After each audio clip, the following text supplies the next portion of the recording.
The Australian Federal Police Censor List. Let's have a look. Good evening everyone and welcome to this special episode of Heiser Says. I've got my rum in hand because it's nighttime. Sometimes you just have a cheat evening on keto. And I wanted to share this email I've received with you all. Now this is to do with the recent ISP blocking of particular websites here in Australia, particularly the mobile networks. I think it was Optus, Vodafone, all the Telstra ones were blocking access to particular websites to stop the spreading of information that wasn't deemed appropriate. Now, let's have a read of this email. So a subscriber of mine contacted Optus and had a bit of a complaint, and he actually got a response. So, hi. As per our customer relations group, it's not Optus who requested for these sites to be blocked, but the Australian Federal Police, who requested telcos in Australia to block it. Below are some of the websites that are affected. Okay, so this is a list of the websites. So 4chan, 4channel, 8chan, Anonfile, AR15, Archive, Best Gore, Betsy's Bible Chat.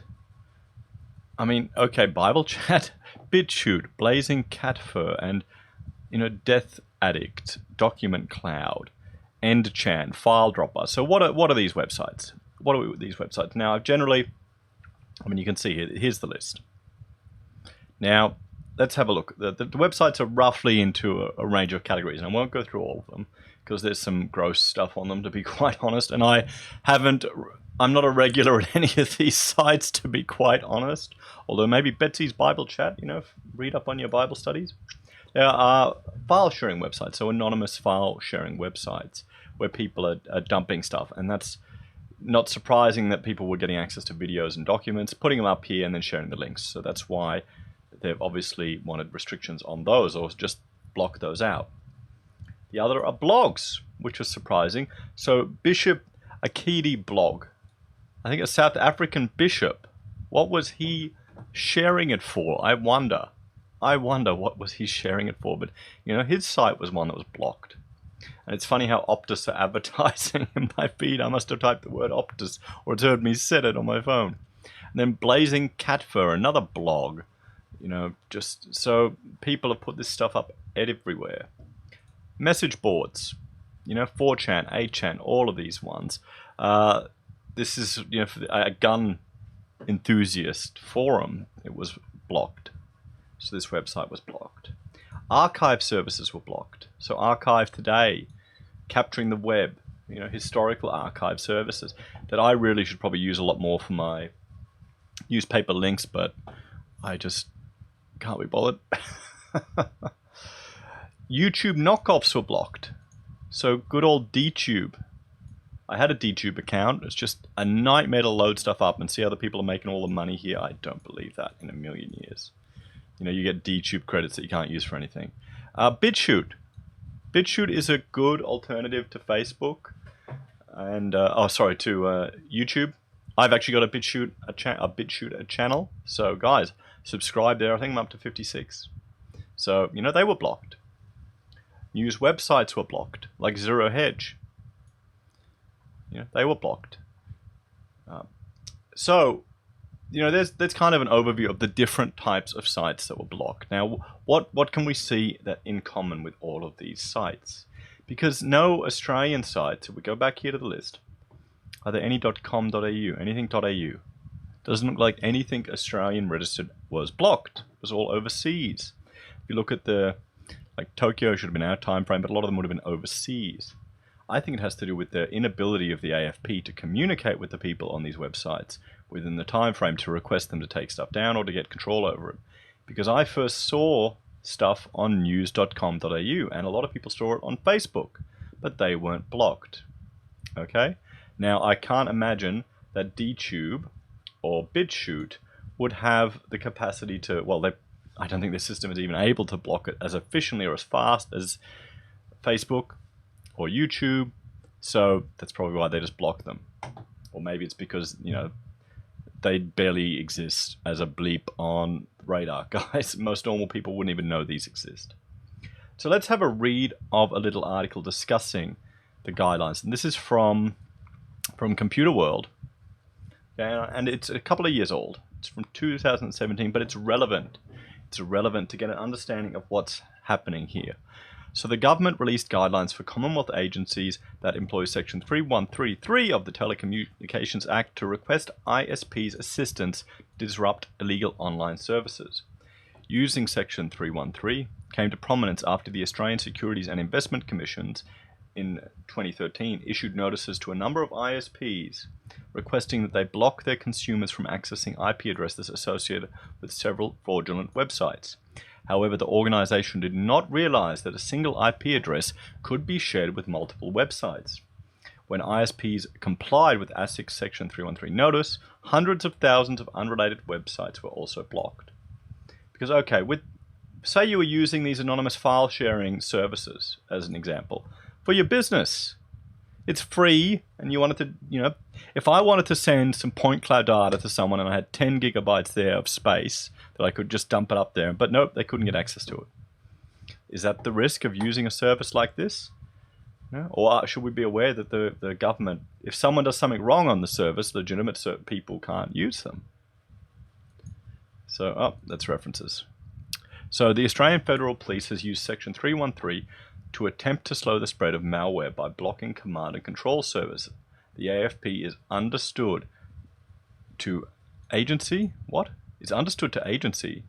Is understood, well, I'm going to fix that. Is understood to be the agency to have most frequently employed that power. The AFP has primarily used 313 notices as part of its access limitation scheme to request ISP block access to Interpol's worst of list of websites that host child abuse materials. Last year, 2021 domains were added to the ALS list.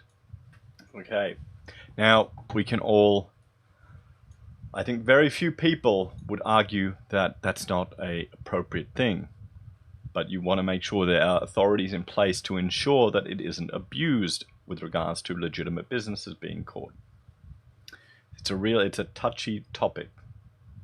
In the wake of ASIC incident, which has happened here, in the wake of the ASIC incident, a parliamentary inquiry scrutinised the wide-ranging powers given to government agencies by the section of the Telco Act. Section 313 of the Act obliges telcos to give officers and authorities of the Commonwealth and the states and territories such help as is reasonably necessary by enforcing the criminal law and laws imposing pecuniary penalties, assisting the enforcement of the criminal laws in force in a foreign country, protecting the public revenue and safeguarding national security.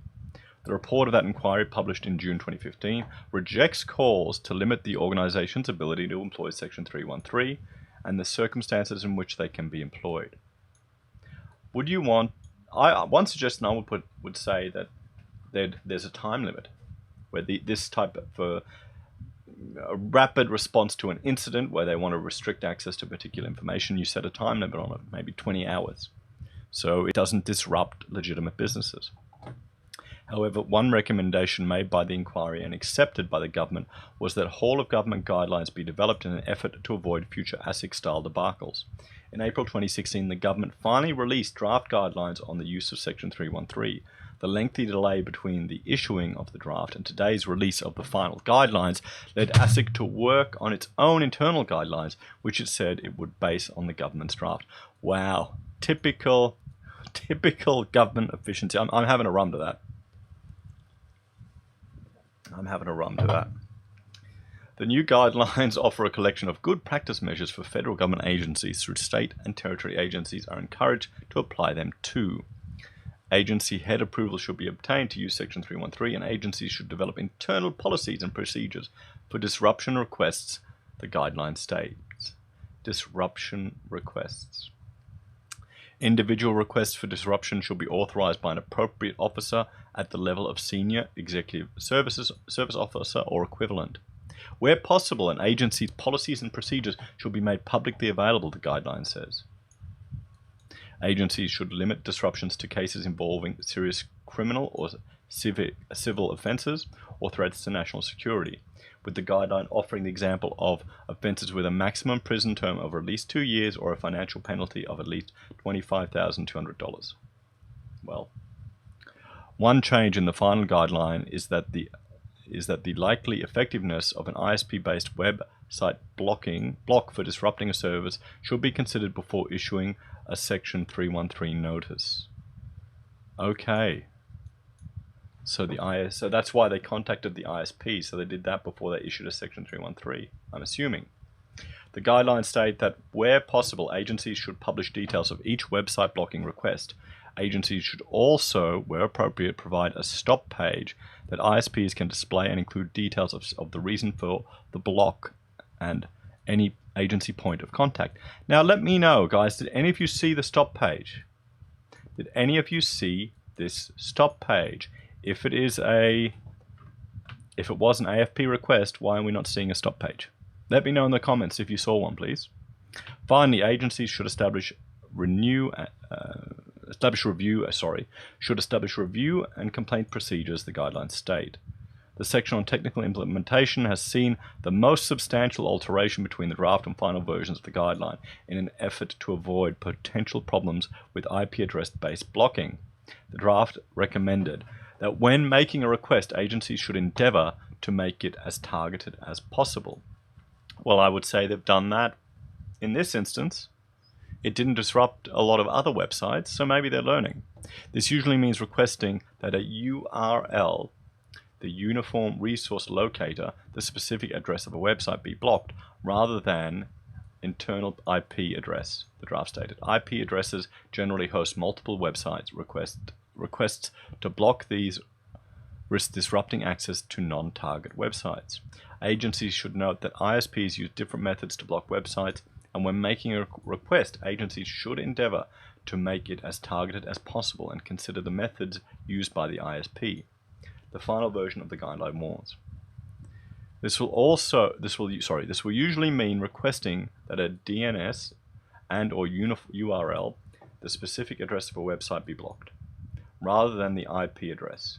Requests to block IP address risk disrupting access to non-targeted websites, as IP addresses generally host multiple websites.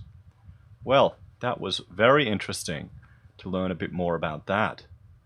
What do you all think, everyone? Do you think it's fair and reasonable what the government did? You know, that they put that request in place? Can you access these websites? You know, are you like a devoted 4chan person or a non-files user and can't access the website? Has it disrupted? Has any of this actually disrupted your business? I'm sure Zero Hedge would have.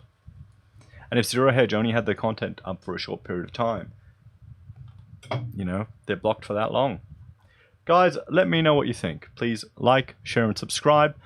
Ding the bell to see my daily updates. And cheers. I'll see you tomorrow. Bye for now.